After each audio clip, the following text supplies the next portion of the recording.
well, we'll get into it. You'll see they had a serious plot, a serious conspiracy to murder Jesus Christ, the Son of God. And so, looking at John 11, verse 45, the background here is, now, earlier in chapter 9, Jesus had healed the blind man, and he had been born blind, and the Pharisees found out about it, and they had investigated, and they were trying to find out, how did he get healed? And he said, well, you know, the guy told me to open my eyes, and I did. He says, I don't know how he did it. Do you want to follow him? They had that whole debate, and they put him out of the synagogue, but many people were starting to believe.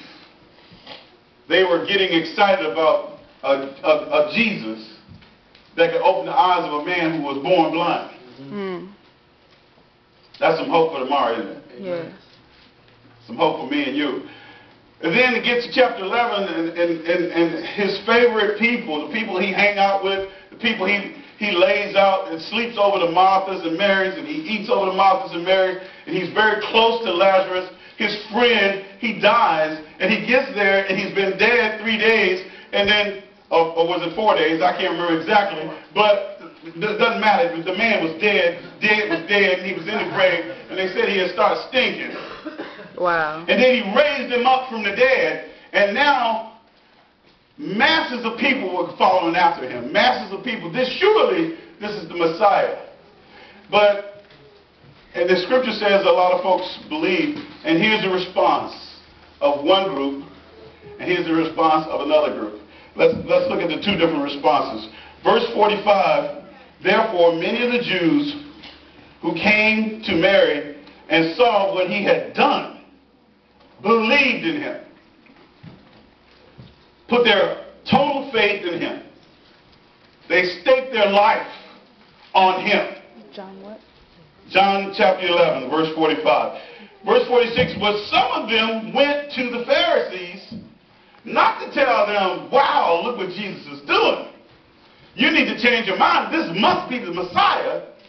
But to tell them to find a reason to accuse him, and told them that the things which Jesus had done. And the reason I know they came to tell him to be a part of this opposing Jesus, this conspiracy, they were his enemies. We look at verse 47 and we go following. Therefore the chief priest, Caiaphas, and the Pharisees convened a council. They had an ad hoc meeting. This wasn't a normal Sanhedrin meeting. They called a special meeting just to meet about Jesus. Mm-hmm. You would think the religious leaders of the day would have been inspired, excited. You would think they were going, wow, what are we going to do? This is the Messiah, wow. But no, let's see what the content of the meeting was. Therefore, the chief priests and the Pharisees convened a council and were saying, what are you doing? What are we doing? For this man is performing many signs. Looked like they would have clued in on that, but they saw that as a negative. Verse 48, if we let him go on like this, all men will believe in him and not us. Because the thief comes to steal, to kill, and destroy, Jesus says, John 10. He had just said it in chapter 10. But I have come, the good shepherd, to give you life more abundantly, to bring grace and hope to you. Come on. But these Pharisees are trying to rob you and steal from you.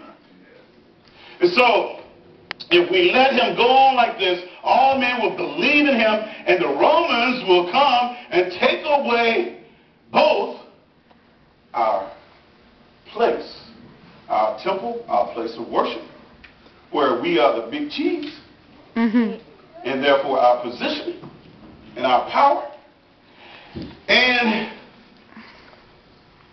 our nation. Surely he must be a political Messiah. Surely the crowds that are following him now, a Jesus that can raise the dead, can take over a Roman government, as the preacher reminded us last week. Surely now our nation is going to be ruined because the Romans will have to crush us at this thing. So we got to stop this. You know how people, a lot lot of times do stuff in the name of God and try to do it as if they're doing God a favor when it's as wicked as can be. That's this circumstance here.